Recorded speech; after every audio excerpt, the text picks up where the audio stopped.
Okay guys, हम अपना session चालू करते हैं आज का, क्योंकि ज़्यादा हम वेट नहीं कर सकते। 10 से 12 मिनट ऊपर हो गए हैं ऑलरेडी। तो सबसे पहले मैं किशोर जी आपको बुलाना चाहूँगा। आप अवेलेबल हैं किशोर बुदाकी जी? Yes sir. तो आपने स्ट्रेटजी बनाई थी, ये वाली एक SMA crossover and inside bar RSI above 50। तो आपने 1 घंटे के चार्ट पे बनाई थी, तो हाँ ठीक है ना? और फिर आपने शूटिंग स्टार के साथ RSI क्रॉस करते हुए 50 के नीचे RSI और simple moving average cross over. अभी सिंपल मूविंग एवरेज कौन कौन से पीरियड की है सर ये? एक 20 और एक 30 का है। 20 और 30 का है, सिंपल मूविंग एवरेज है। Yes sir. ठीक है। और ये भी 20 30 का है? Yes sir. ठीक है सर, वेरी गुड। चलो, एटलीस्ट आपने कुछ बनाया। और किसी ने कुछ भेजा है क्या? कोई है यहाँ पे ऐसा? अश्विन प्रजापति जी हैं यहाँ पर? अश्विन प्रजापति जी नहीं है। ठीक है, और किसी के चार्ट नहीं आए हैं मेरे पास, तो खैर कोई दिक्कत नहीं। लास्ट क्या कराया था किशोर सर? लास्ट टाइम हमने ये देखा था, क्या बोलते हैं उसको, स्टॉकेस्टिक आरएसआई। हाँ, स्टॉकेस्टिक आरएसआई, स्टॉकेस्टिक देखा था। स्टोकेस्टिक। स्टोकेस्टिक पे स्ट्रेटेजी बताई थी मैंने। हाँ बताइए सर। 80 और उस पे वाली 70 एटी 10 और 10 टेन वाली। टेन 70 हाँ 10 10। 70 10 यस। 10 10 उस पे काम कर रहे हो? हाँ उसको ऊपर देखा मैंने थोड़ा, ट्रेड लिया था, ठीक है, ट्रेड पर ट्रेड का स्क्रीनशॉट नहीं भेजा मैं आपको। ठीक है, ठीक है, ठीक है। चलिए ठीक है। तो स्टोकेस्टिक पे और कोई स्ट्रेटेजी आप लोग बनाओ, कोई दिक्कत नहीं है। ठीक है ना? ओके अच्छा, स्टॉकेस्टिक स्टोकेस्टिक को अब, आरएसआई और हाँ। है ना, अपना मूविंग एवरेजेस वगैरह को मिला के बनाओ कुछ ना कुछ। बाकी तो देखो, स्टोकेस्टिक पे जो मैंने आपको स्ट्रेटेजी दी है वो बहुत शानदार स्ट्रेटेजी है, बहुत जबरदस्त काम करती है। तो उसमें उसके आगे जानने की तो आपको मेरे ख्याल से जरूरत नहीं है, वो सफिशियंट है स्टॉकेस्टिक पे पैसा दिलाने के लिए आपको। बहुत अच्छी चीज है। ठीक है ना? और मूविंग एवरेजेस पे आप प्रैक्टिस करते रहिए आप लोग। ठीक है। अब मूविंग एवरेजेस पे एक नई चीज मैं आपको बताऊंगा। मूविंग एवरेजेस पे एक नई चीज डिस्कस करेंगे हम लोग। एक मिनट,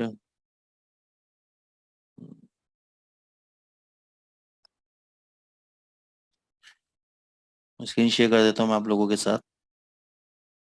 देखो दोस्तों, मूविंग एवरेजेस में अभी तक आपने देखा होगा, 50 100 की मूविंग एवरेज लोग लगाते हैं, जिसको गोल्डन क्रॉसओवर बोलते हैं। 200 डे की मूविंग एवरेज लगाते हैं। 200 डे की मूविंग एवरेज किस लिए काम आती है, बता सकता है कोई? ये लॉन्ग टर्म ट्रेंड के लिए, लॉन्ग टर्म मतलब ट्रेंड के ट्रेंड लिए काम वहां से आती है अप कि जाएगा या नहीं। यस, ट्रेंड अप जाएगा या नहीं जाएगा। ठीक है, तो लोग अलग अलग मूविंग एवरेजेस के क्रॉसओवर लेते हैं। अब कोई ये बता सकता है कि हम ये कैसे पता लगाएं, या कि ये कैसे आइडेंटिफाई करें कि कौन से मूविंग एवरेज का सेटअप जो है बेस्ट सेटअप है?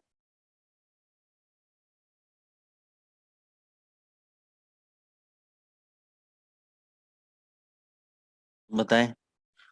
ये कैसे पता लगेगा कि अगर मेरे को दो गोल्ड के 2 घंटे के अंदर चार्ट के अंदर मूविंग एवरेज यूज करना है और क्रॉसओवर यूज करना है, तो कैसे मैं ये पता लगाऊं कि कौन सा पीरियड मेरे लिए सही काम करेगा इसके अंदर?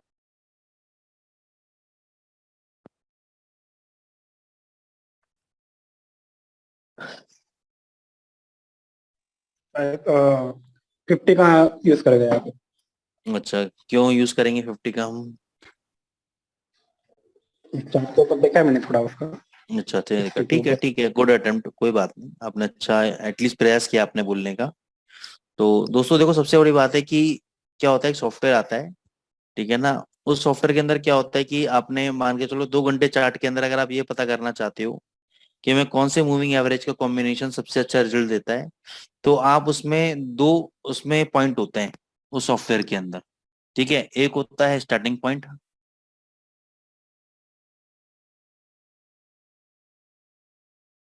एक होता है एंड पॉइंट। स्टार्टिंग पॉइंट के अंदर, स्टार्टिंग पॉइंट के अंदर आप डालोगे 1, एंड पॉइंट के अंदर आपने डाला 200। अब ये क्या करेगा, 1 से लेकर 200 तक की जितने भी हजारों लाखों कॉम्बिनेशन बनती होंगी, जैसे पहले ये कंबाइन करेगा 1 से लेकर 200 तक, 1 × 2, 1 × 3, मतलब एक की मूविंग एवरेज 4 पीरियड की मूविंग एवरेज, एक की मूविंग एवरेज 5 पीरियड की मूविंग। तो पहले 1 से लेकर 200 तक की हर मूविंग एवरेज का कॉम्बिनेशन देखेगा, फिर 2 से लेकर हर तरह की मूविंग एवरेज का कॉम्बिनेशन देखेगा।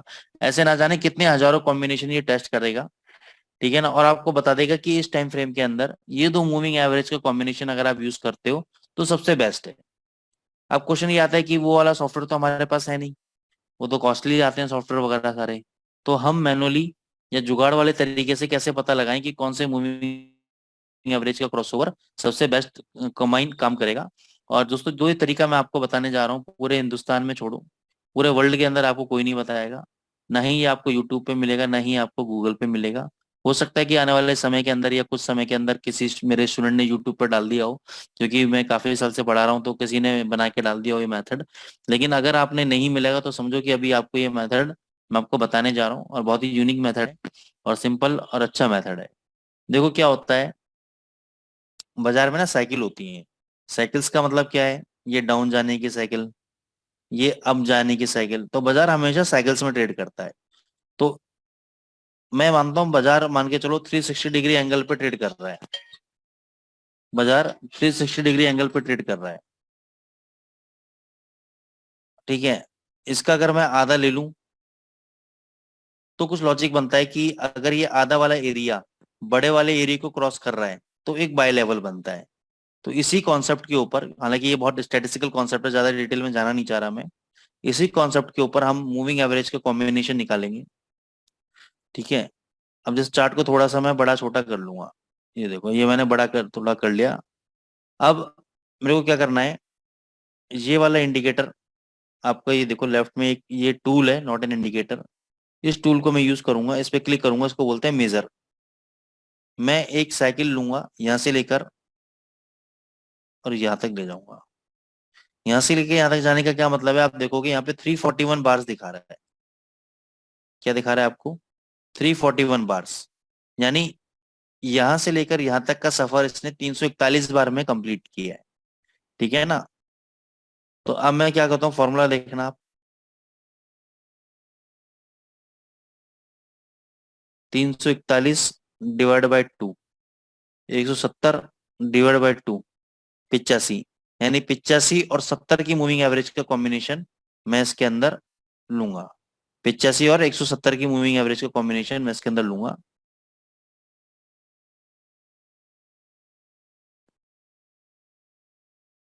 ये तो हो गया 85,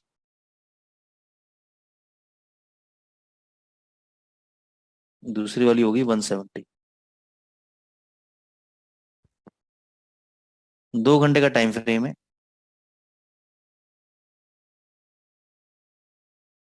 अब आप देखो कितनी बढ़िया काम कर रही है ये। जैसे ही शॉर्ट टर्म मूविंग एवरेज जो कि 85 की है, अगर ये 170 के ऊपर जाती है, यहाँ पे गई, तो मैंने यहाँ कहीं आपका बाय किया, बाय करने के बाद आप देखो मूवमेंट ऊपर की तरफ गया अच्छा वाला। उसके बाद जैसे नेगेटिव क्रॉसओवर दिया तो यहाँ पे मैंने सेल किया, फिर ये वापस दोनों मूविंग एवरेज के बीच में गया तो यहाँ पर मैंने सेल किया, फिर देखो कितना अच्छा नीचे आया और अभी तक नीचे चल रहा है, ठीक है ना। तो अब ये 85 और 170 जो मूविंग एवरेज है दोस्तों समझना, ये सिर्फ गोल्ड पे एप्लीकेबल है। अब आप सोचो कि ये सारे कॉम्बिनेशन में सब पे लगा लूंगा तो ये काम नहीं करेगा। अगर मान के चलो आप कहते हो सर मेरे को जीबीपी यूएसडी पे देखना है, तो मैं बहुत ही यूनिक तरीका बता रहा हूँ आपको। अब जीबीपी यूएसडी में मान के चलो मैंने सोचा कि ये एक साइकिल है, यहाँ से लेकर यहाँ तक की मैं साइकिल ले लेता हूँ। अब साइकिल कैसे डिसाइड होगी, ये आपके एक्सपीरियंस के ऊपर बात है दोस्तों। ये आपके ऊपर एक्सपीरियंस की बात है कि आप कौन सा साइकिल लेते हो। तो हमेशा चार्ट के अंदर जो बड़ा साइकिल हो, बड़ी मूवमेंट आई हो, हाई से लो या लो से हाई गया हो, उसको पकड़ना है, ठीक है ना। तो एक मैं आपको ट्रिक समझा रहा हूँ। तो मेजर बटन लिया मैंने, इस हाई पे क्लिक किया और इस लो पे लाके छोड़ दिया, तो आप देखोगे कितना है ये, 240 बार। 240 बार को पहले मैं आधा कर दूंगा क्योंकि आधा ट्रेंड लूंगा मैं इसका। 240 डिवाइड बाई 2, 120, और डिवाइड कर दूंगा दोबारा 60, 60 और 120 की मूविंग एवरेज इस पे बेस्ट काम करेगी, ठीक है ना। तो इस पे अपन इसको तो कर देते हैं 60 और इसको कर देते हैं 120। अब आप देखो, यहाँ से मैं दिखाता हूँ आपको, यहाँ से कितना बढ़िया इसने क्रॉसओवर दिया। उसके बाद देखो सडनली ऊपर मूवमेंट। अब देखो यहाँ पे इसने क्रॉसओवर दिया लेकिन इसका लो नहीं कटा, तो अपन बच गए। यहाँ जाके इसने काटा और ये लो काटा इसने, उसके बाद हमें सेल मिला है। ये देखो हमें सेल मिल गया, कितना बड़ा सेल मिला और कितना जबरदस्त। अब आप देखो, यहां से और यहां तक इतना ऊपर जाने के बाद भी मूविंग एवरेज ने क्रॉसओवर नहीं दिया। मूविंग एवरेज ने क्रॉसओवर नहीं दिया यहां से और यहां तक जाने के बावजूद, ठीक है। अगर और कोई मूविंग एवरेज होता तो शायद क्रॉसओवर दे देता आपको, और कोई मूविंग एवरेज अगर होता तो क्रॉसओवर दे देता आपको और विपसॉ देता और बाजार फिर नीचे, लेकिन इसने नहीं दिया। तो ये एक यूनिक तरीका है। अब आपने सुना भी नहीं होगा 60 120, 85 170, एकदम ऑड नंबर्स आ रहे हैं। मतलब आपने कभी इन मूविंग एवरेज का कॉम्बिनेशन सुना नहीं होगा, और जो मूविंग एवरेज का कॉम्बिनेशन आपने नहीं सुना वही बाजार में काम करता है, वही बाजार में काम करता है। समझ में आया आपको?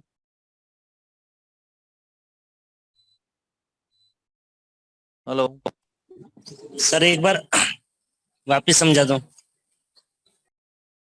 देखो इसमें आपको करना क्या है, आपको साइकिल लेनी है। जैसे ये एक बड़ी डाउन ट्रेंड की साइकिल है, मूवमेंट है।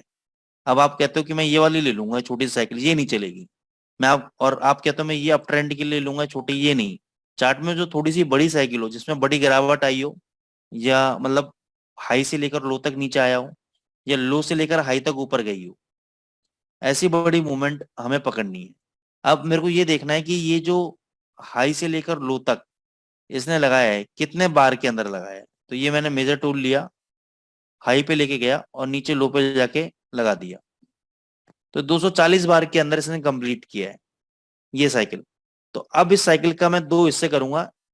एक तो मैं इसको कर दूंगा 2 से डिवाइड, तो निकल जाएगा ये 120, और 120 ये निकली मेरी लॉन्ग टर्म मूविंग एवरेज। अब 120 को भी मैं दोबारा 2 से डिवाइड करूंगा तो मेरी निकलेगी शॉर्ट टर्म मूविंग एवरेज। तो यानी मेरे पास दो मूविंग एवरेज आ गई, 60 पीरियड की और 120 पीरियड की। तो 60 वाली मेरी रही शॉर्ट टर्म मूविंग एवरेज, और जो लॉन्ग टर्म मूविंग एवरेज है वो रही मेरी 120 की, ठीक है। तो उस मूविंग एवरेज के कॉम्बिनेशन से अगर आप चलोगे तो ये चीजें आपको अब अच्छी क्रॉसओवर दे देगा। अब ऐसा नहीं है कि जिंदगी भर के लिए सेट होगी, नहीं। अगर मान के चलो यहाँ से दोबारा एक अच्छी रैली पकड़ता है जीबीपी, एक साइकिल बना लेता है और बड़ी साइकिल बना लेता है, तो आप ये देखोगे यहाँ से लो से और हाई तक कितने बार में कंप्लीट किया।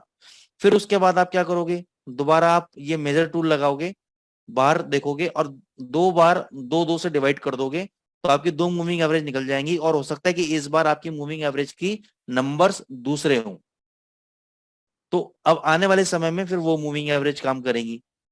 तो ये होती है फ्लेक्सिबिलिटी या एडजस्टमेंट। और ये तरीका आपको कोई नहीं बताएगा कि मूविंग एवरेज, अभी तक आपने ये सुना होगा यूट्यूब में कहीं भी जाओगे कि भाई दो मूविंग एवरेज का कॉम्बिनेशन। अब मैंने आपको क्या बताया कि दो मूविंग एवरेज का कॉम्बिनेशन हमेशा के लिए नहीं रहेगा। ये मूविंग एवरेज का जो कॉम्बिनेशन है टाइम के साथ साथ चेंज होता रहेगा। तो जब चेंज होता रहेगा तो ऑब्वियस ही बात है, जो स्मार्ट मनी है वो आपके मूविंग एवरेज को नहीं पकड़ पाएगा, आपकी स्ट्रेटेजी को नहीं क्रैक कर पाएगा, क्योंकि आप टाइम के साथ अपनी स्ट्रेटेजी, अपने कॉम्बिनेशन को बदल रहे हो। कॉम्बिनेशन को जितना टाइम उसको समझने में लगेगा उतने टाइम में तो आप अपने चीजों को बदल लोगे, ठीक है ना। तो ये हमेशा रीसफलिंग होती रहेगी, आपके पैरामीटर चेंज होते रहेंगे, तो सिस्टम भी कंफ्यूज रहेगा कि यार ये बंदा किस स्ट्रेटेजी पे काम कर रहा है। बात आई समझ में? जी हेलो। जी सर। जी सर। जी सर। तो एकदम नया कॉन्सेप्ट यस सीखने को यस मिला सर। आप लोगों को, यस सर। ठीक है। अब इसके लिए लगती है मेहनत। अब आपको साथ दिक्कत क्या है ट्रेडर्स लोगों के साथ, वो मेहनत करना नहीं चाहते। वो कहते हैं भाई एक चीज बता दो सर, उसी पे लगे रहे। तो ऐसा नहीं होता। पैसा कमाने के लिए आदमी सुबह घर से निकलता है, दिन रात अपने जूते घिसता है, शाम को घर में घुसता है, एक की टोपी दूसरे के सर, दूसरे की टोपी तीसरे के सर, तब जाके पैसा बनता है, ठीक है। तो ये तो फॉरेक्स मार्केट के अंदर भैया करना पड़ेगा मेहनत आपको, चेंजेस करने पड़ेंगे, फ्लेक्सिबिलिटी मतलब ये पैरामीटर चेंजेस करने पड़ेंगे, then only you can earn money from the forex market. अगर ये चेंजेस करके मेहनत करोगे नहीं तो आपको कुछ नहीं मिलने वाला। समझ में आ गया मूविंग एवरेज का कॉन्सेप्ट पूरी तरीके से? तो मूविंग एवरेज के अंदर कुछ भी नहीं है, आदमी को सबसे बड़ी यही पता करना होता है कि सर मैं कौन सी मूविंग एवरेज यूज करूं जिससे मेरा मैक्सिमम प्रॉफिट निकल जाए। ठीक है जी। और यही वो तरीका है जिससे आप राइट। मैक्सिमम प्रॉफिट बना सकते हो। किसी को कोई दिक्कत?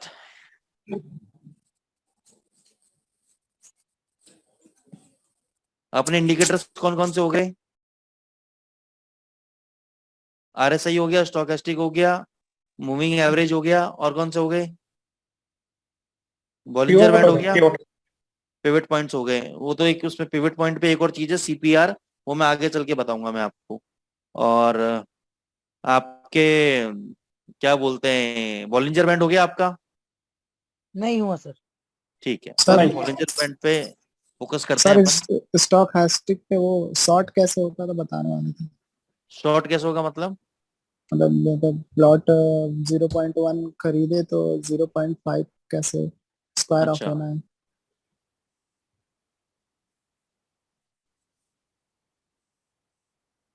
कितने घंटे के चार्ट पे बताया था मैंने? 1 घंटे के चार्ट पे? तो शायद एक ही घंटे पे, ठीक एक है, ही घंटे पे। ठीक।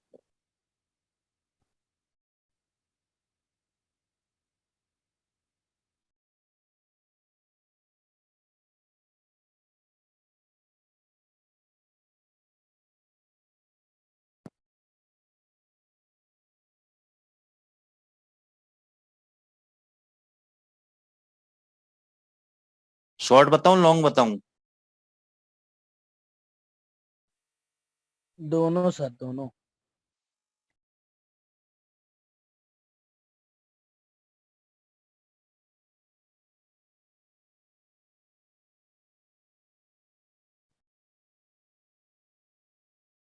यहाँ से समझ लो। देखो यहाँ पे पहले देखो कि 80 के ऊपर आपका स्टोकेस्टिक चला गया, ठीक है ना? यहाँ क्या बन रहा है, बुलिश कैंडल बन रहा है आपका। दूसरा बुलिश बना, तीसरा बुलिश बना, चौथा बेयरिश बना।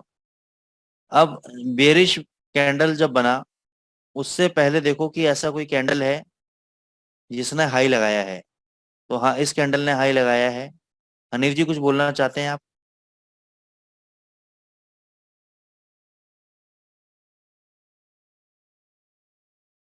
हनीफ सर कुछ बोलना चाहते हैं? आपने हैंड रेज किया है।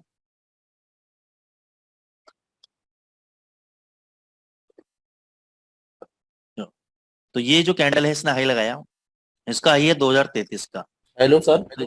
हाँ जी, आवाज आ रही है मेरी? आवाज आ रही है। आवाज आ रही है सर मेरी आपको? आ रही है, आवाज आ रही सर आवाज आ है, आवाज आ रही है sir. Hello,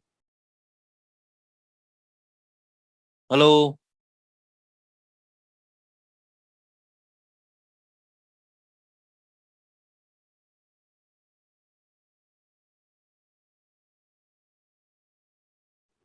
hello sir. Hello. Sir मैं ये बोल रहा था, सूरज सर को मैंने मतलब बोला था कि सर आपसे बोलने के लिए कि सेशन रिकॉर्ड करें, क्योंकि मेरा नेट अनस्टेबल है। वाईफाई से यूज करता हूँ बट प्रॉपर तरीके से नेटवर्क नहीं आ पाता है। अच्छा, तो आप प्लीज रिकॉर्डिंग स्टार्ट कर नहीं दिया सर, करो, सारे सेशंस तो क्योंकि रिकॉर्ड नहीं हम कर फिर पाऊंगा उसको सर मैं। देख सकते हैं बाद में। नहीं नहीं सर, सारे सेशन रिकॉर्ड नहीं कर पाऊंगा सर मैं। एक्चुअली नेट बराबर वर्क नहीं करता सर। नहीं सर, सारे सेशन तो नहीं रिकॉर्ड कर पाऊंगा सर, अनीफ सर माफी चाहूंगा उसके लिए। ये फिर तो मैंने सर स्टार्टिंग में हमको ही एक्चुअली स्टार्टिंग में कुछ ही बोल मतलब दिया था, कुछ नहीं समझता है। ये तो मैंने स्टार्टिंग में ही बोल दिया था कि सारे सेशन रिकॉर्ड नहीं हो पाएंगे। ज्यादा करा कि कोई बात है तो मैं कर दूंगा, एक दो सेशंस की बात है तो कर दूंगा, सारे सेशन पूरा कोर्स रिकॉर्ड नहीं हो पाएगा सर।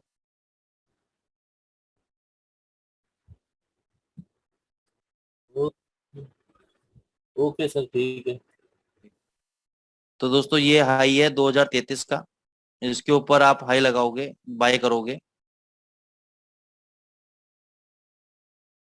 0.10 आपने बाय किया, 0.10 अगर आपने बाय किया तो इस पे पहला टारगेट होगा आपका 50 पिप का। पहला टारगेट होगा आपका 50 पिप का। तो जब पहला टारगेट 50 पिप का होगा तो 1.2033 में, ये किसने बोला था ये समझाने के लिए स्टोकेस्टिक? सर मैंने वो हाँ, तो आप मेरे को आंसर देते रहो आप मेरे को, ताकि आपको समझ में आएगा। इसमें 50 पिप ऐड कर दो, कितना आया?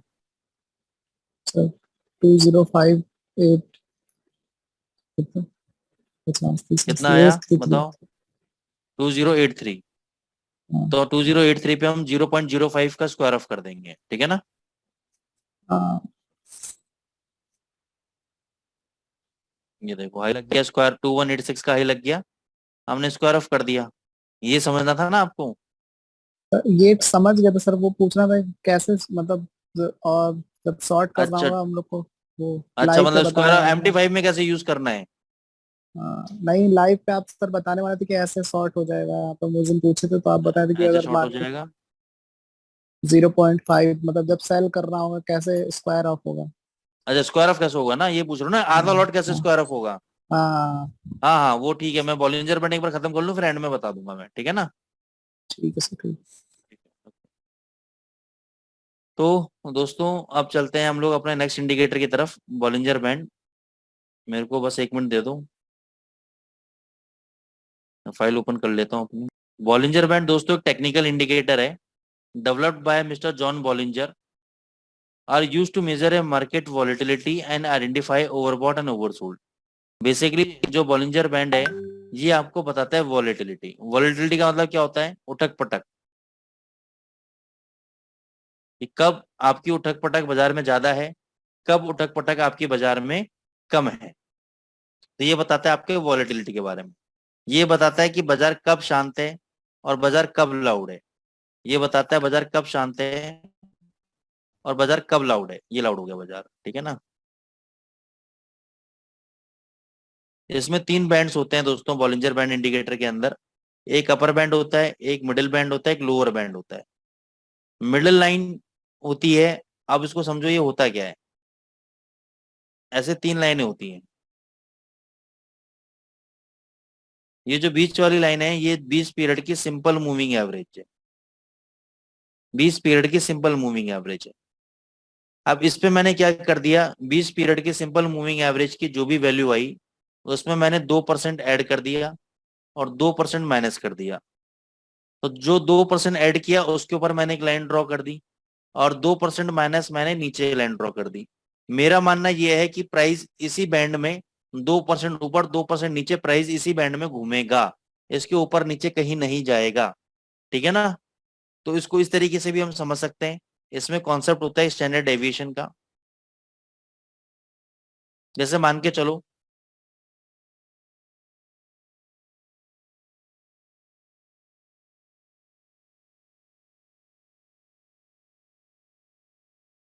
आप, ये 3 नंबर बॉक्स है, ये 2 नंबर बॉक्स है, ये 1 नंबर बॉक्स है। अगर आप मान के चलो आप अपने 5th या 6th फ्लोर की बालकनी में खड़े हो अपने घर पे फ्लैट में, और नीचे मैं आपको 3 बॉक्सेस रख दूं, एक बड़ा, एक उससे बड़ा, एक उससे बड़ा, जो तीसरे नंबर का बॉक्स है वो सबसे ज्यादा बड़ा है। तो अगर आप अपने 5th या 6th फ्लोर के बालकनी से अगर मैं आपको बॉल का एक थैला दे दूं और आपको बोलूं कि बॉल आप ऊपर से नीचे गिरो, तो आपको क्या लगता है कि सबसे ज्यादा बॉल किस बॉक्स में गिरेंगी? 3 नंबर में। 3 नंबर में, ठीक है ना? तो यही कॉन्सेप्ट आपका बॉलिंजर बैंड के ऊपर है, स्टैंडर्ड डेविएशन के ऊपर। स्टैंडर्ड डेविएशन में बोलता है कि भाई पहला 1% और -% ये कम चांसेस हैं कि प्राइजेस इसी रेंज में रहें। फिर 2% के अंदर चांसेस हैं कि 95% प्राइजेस इसी रेंज में रहें। और 3% में जो चांसेस हैं कि 99% प्राइजेस इसी रेंज के अंदर हैं। इसको समझने के लिए हम इंडिकेटर पे जाते हैं, बॉलिंजर बैंड टाइप करते हैं। बॉलिंजर बैंड तीसरे नंबर का इंडिकेटर आ गया, इसको लगा लिया। इसमें देखो 3 लाइनें आ गई। आप सेटिंग्स में जाओ इसकी, 20 पीरियड, यानी 20 पीरियड क्या है आपकी सिंपल मूविंग एवरेज है। 2 का क्या है स्टैंडर्ड डेविएशन। स्टैंडर्ड डेविएशन मतलब 2% ऊपर नीचे दोनों तरफ एक लाइन ड्रॉ कर दी गई है। अब इसको मैं पहले 1 पे करता हूं, 1 पे करते हैं। अब ये देखो, जैसे मैंने इसको 1% किया प्राइजेस देखो बैंड के बाहर निकल रहे हैं, प्राइजेस बैंड के बाहर निकल रहे हैं, प्राइजेस बैंड के बाहर निकल रहे हैं, प्राइजेस बैंड के बाहर निकल रहे हैं, प्राइजेस बैंड के अंदर नहीं है। अब मैं इसको करता हूं 2%। कुछ कुछ प्राइजेस बैंड के ऊपर टच कर रहे हैं, लेकिन मैक्सिमम प्राइजेस बैंड के अंदर आ गए, मैक्सिमम प्राइजेस बैंड के अंदर आ गए, ठीक है ना। अब मैं करता हूं तो इसको 3%।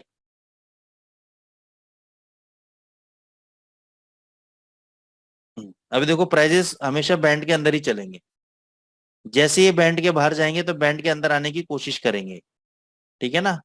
प्राइजेस हमेशा बैंड के अंदर चलेंगे।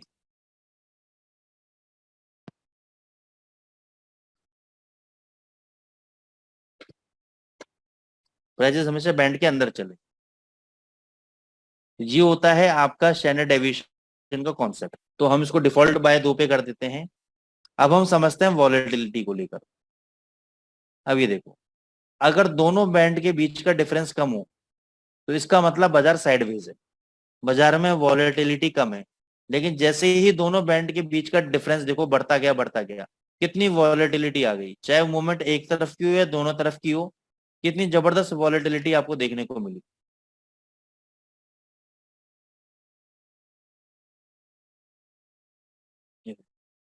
जब बाजार साइडवेज ट्रेंड करता है तो दोनों बैंड का जो डिफरेंस होता है कम हो जाता है, और जैसे ही बाजार फटता है तो डिफरेंस देखो कितना बड़ा हो गया, एक तरफ फटा बाजार भगा एक तरफ।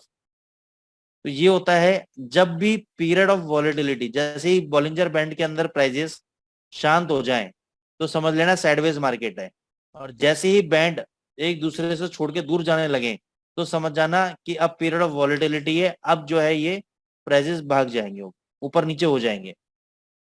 लेकिन हमें लाइव प्रैक्टिकल मार्केट के अंदर किसी को अगर बेवकूफ बनाना वैसे हो तो ये चीजें हैं, लेकिन अपन को इस तरीके से इसको ट्रेड नहीं करना है, अपन को इसको इस तरीके से ट्रेड नहीं करना है। हमें क्या करना है, इसमें 2-3 तरह की स्ट्रेटेजीज हैं, वो मैं आपको बता देता हूँ। आपको देखो सबसे पहले तो क्या करना है, ये जो बॉलिंजर बैंड की तीनों लाइनें हैं, अगर आप ऐसा कोई भी कैंडल देखो जो बॉलिंजर बैंड के लाइन के ऊपर चला गया है और जिसकी लो ने बॉलिंजर बैंड की किसी भी लाइन को टच नहीं किया है, कोई भी ऐसी कैंडल जो तीनों बॉलिंजर बैंड की लाइन के ऊपर आ गई है और उसके जो लो है उसने बॉलिंजर बैंड की लाइन को टच नहीं किया है, तो जैसे ही उस कैंडल का लो टूटेगा, जैसे उस कैंडल का लो टूटेगा तो हम वहां से क्या हो जाएंगे, शॉर्ट हो जाएंगे। क्योंकि वो वापस क्या करेगा, प्राइजेस अपने बैंड के अंदर आने की कोशिश करेगा, क्योंकि हम इसमें ये मानते हैं कि वो रास्ता भटक गया था, रास्ता भटकने के बाद वो वापस अपने घर के अंदर एंटर करेगा, ठीक है। ऐसे ही अगर बॉलिंजर बैंड के नीचे कोई कैंडल बनता है और उसका जो हाई है ये किसी भी बैंड को टच नहीं करता है, इसका मतलब जैसे इसका हाई कटेगा हम बाय हो जाएंगे, वो वापस बॉलिंजर बैंड के ऊपर आएगा। इसका एग्जाम्पल के तौर पे बहुत शानदार स्ट्रेटेजी है, जैसे ये कैंडल देखो आप,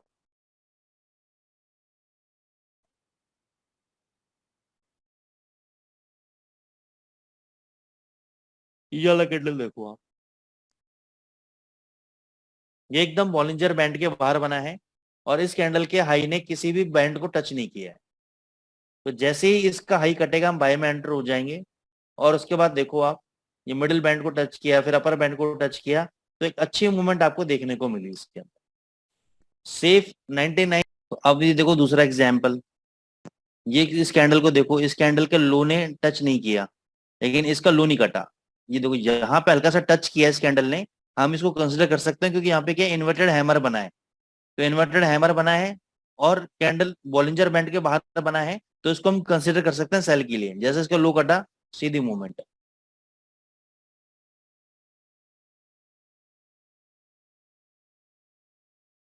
अब ये देखो ये कैंडल देखो, हालांकि इसने टच किया है बॉलिंजर बैंड, तो आप लेना चाहो ले सकते हो, नहीं तो रहने दीजिएगा। परफेक्शन जितना हो उतना बेटर है। अब ये देखो यहाँ पे इसका लो नीचे गया लेकिन इसका हाई नहीं कटा, ठीक है ना, तो उसको हम नहीं लेंगे, बाद में कटेगा तो नहीं लेंगे, अगली कैंडल पे कटना चाहिए, ये भी ध्यान रखना आप, अगली कैंडल पे ही कटना चाहिए। ये देखो ये वाला कैंडल देखो, इसने बिल्कुल लो नहीं टच किया, हल्की सी बहुत टच हो रही है, और अगले कैंडल पे लो कट गया, सीधी movement on the down side.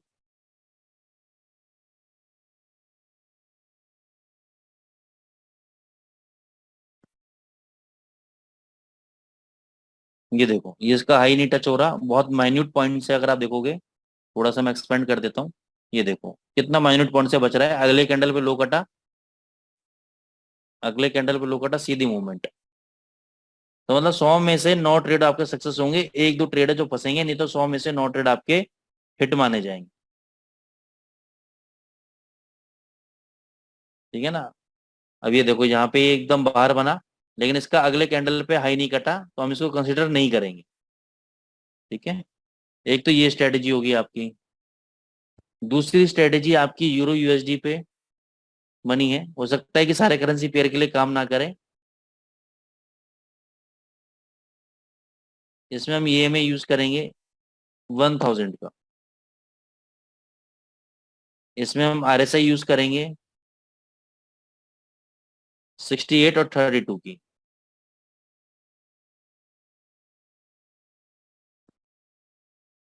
इसमें करना क्या है वो मैं आपको दिखा देता हूँ।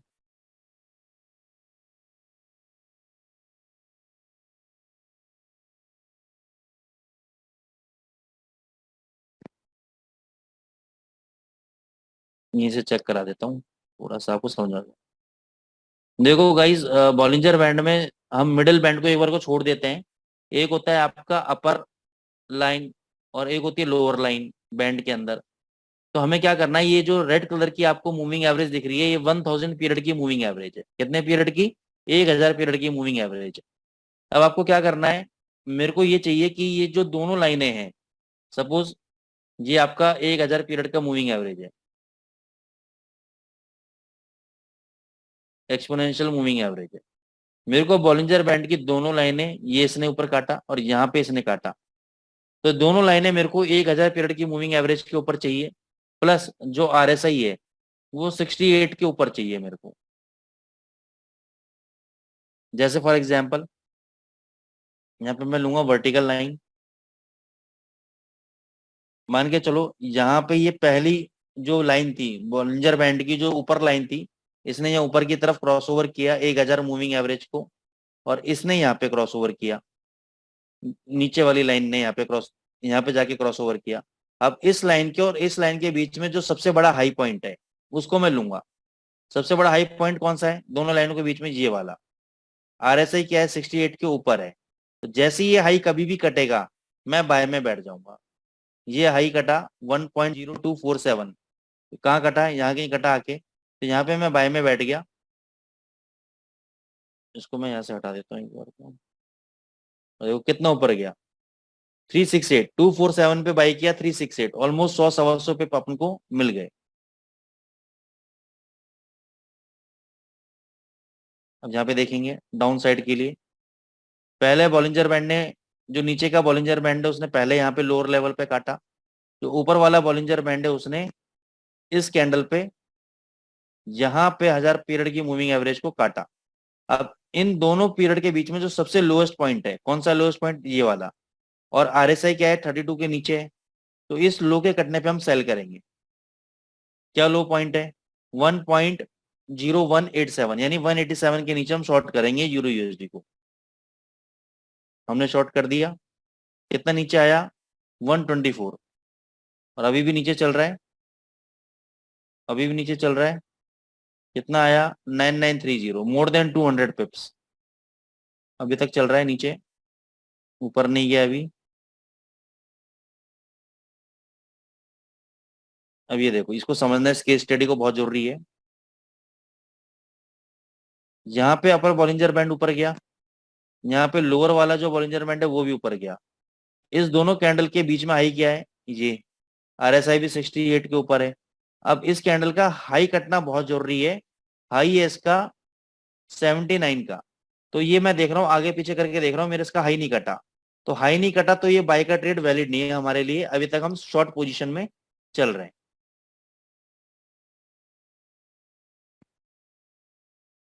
अब यहाँ पे देखो, यहाँ पे इस बॉलिंजर बैंड ने काटा, यहाँ पे इस वाले बॉलिंजर बैंड ने काटा। अब इनके बीच का हाई क्या है? ये है। आरएसआई भी आपके 68 के ऊपर है। इनका हाई मैं नोट कर लेता हूँ, 1.0010। तो इसके ऊपर हम बाय हो जाएंगे।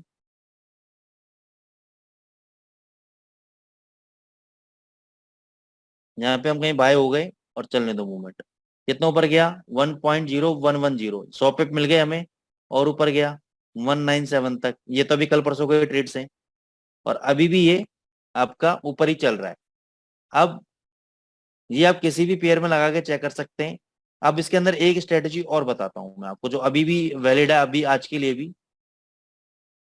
क्या होता है दोस्तों, जब ये दोनों बॉलिंजर बैंड की लाइनें आपकी ऊपर की तरफ चल रही होती हैं, तो कई बार क्या होता है कि जो लोअर बॉलिंजर बैंड की लाइन है वो एक बार मूविंग एवरेज से नीचे आ जाती है, क्योंकि प्राइजेस नीचे आ जाते हैं। उस समय आपको देखना है कि अगर एक लाइन हमेशा ऊपर रहनी चाहिए। अगर एक लाइन ऊपर है और एक लाइन नीचे, इसका मतलब ट्रेंड अपसाइड है। नीचे अगर आरएसआई आपके 30 के नीचे आ जाए और वहां पे आपको एक ग्रीन कैंडल मिल जाए, तो यहाँ पे आप बाय करो और यहाँ से 10 से 20 पिप का टारगेट ले लो और आपको प्रॉफिट मिल जाएगा इजीली। ठीक है ना? सेम वे में अभी आज देखो क्या हुआ। एक लाइन बॉलिंजर बैंड के नीचे आ गई, एक लाइन ऊपर है, यहाँ पे आरएसआई आपका 30 के नीचे चल रहा है, तो यहाँ पे आपने एक ग्रीन कैंडल मिली, यहाँ पे आपने बाय कर दिया। ये कहाँ पे बाय हुआ है आपका? 1.0031 पे बाय किया आपने। उसके बाद इसने हाई लगाया 42 का, नीचे आ गया। अभी आप चाहो तो और एवरेज कर सकते हो, अभी आपकी पोजीशन बाय में चल रही है। जब तक ये बॉलिंजर बैंड नीचे नहीं आएगा इस 1000 मूविंग एवरेज के, तब तक ये सेल में नहीं जाएगा। हो सकता है कि शाम तक या कल तक ये आपको वापस 1.0080 और 1.0100 तक ऊपर, यानी यहाँ से मैं कहूँ तो 70-80 पिप का मूवमेंट ऊपर की तरफ दिखा सकता है। तो यहाँ से अब ये बाय ट्रेंड में है मेरे लिए। मैं ऑलरेडी यहाँ पे बाय कर चुका हूँ लाइव अकाउंट के अंदर, और यहाँ से ये ऊपर की तरफ अब ऊपर भाग सकता है। ऐसे ही सेल के केस के अंदर देखो आप, सेल के केस के अंदर अगर एक लाइन आपकी बॉलिंजर बैंड के ऊपर चली गई और एक लाइन नीचे है और आरएसआई 70 के ऊपर है, तो यहाँ पे आप वेट करो एक रेड कैंडल का, और उसके लो कटने पे आप सेल कर दो सीधी मूवमेंट। उसके बाद सीधा आपको शानदार प्रॉफिट मिलेगा 20 पिप का आराम से। तो आई होप आप लोगों को समझ में आ गया होगा। किसी को कोई दिक्कत इस स्ट्रेटेजी के अंदर? बहुत ही जबरदस्त और उम्दा स्ट्रेटेजी है। हेलो,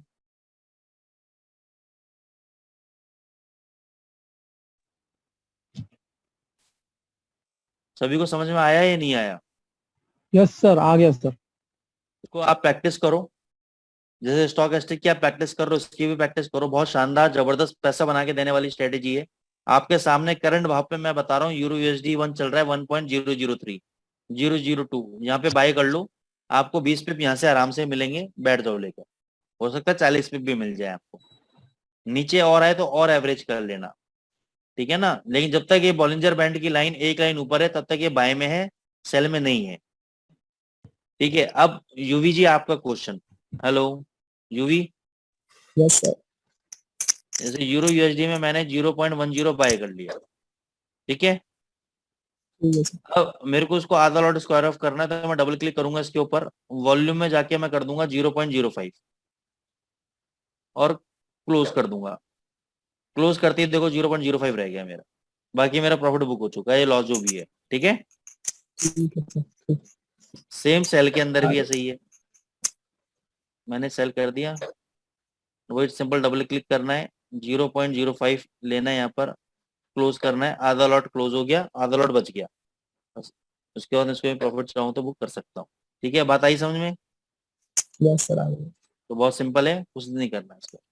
चलो गाइज, अब नेक्स्ट क्लास जो हम करेंगे फ्राइडे को रात को 9 बजे करेंगे, ठीक है ना? तो तब तक आप बॉलिंजर बैंड की प्रैक्टिस करो। कोई कमी हो इसके अंदर, दोनों स्ट्रेटेजी बता दी मैंने। एक simple price action based strategy बताई है कि बैंड के बाहर कैंडल बने तो उसके लो के नीचे शॉर्ट करना है और नीचे बने तो हाई के ऊपर बाई करना है। दूसरा मैंने आरएसआई और मूविंग एवरेज और बॉलिंजर बैंड तीनों को कंबाइन करके स्ट्रेटेजी बता दी, ठीक है ना? स्टॉकेस्टिक पे बताई हुई स्ट्रेटेजी बहुत जबरदस्त है, तो इन पे अगर आप काम करोगे तो जबरदस्त पैसा बनेगा ही बनेगा, ठीक है ना? तो इनको आप नोट करो, और फ्राइडे को हम इसको आगे कंटिन्यू करेंगे विद न्यू सब्जेक्ट। ठीक है guys, any issues? No sir. चलो, ओके, बाय।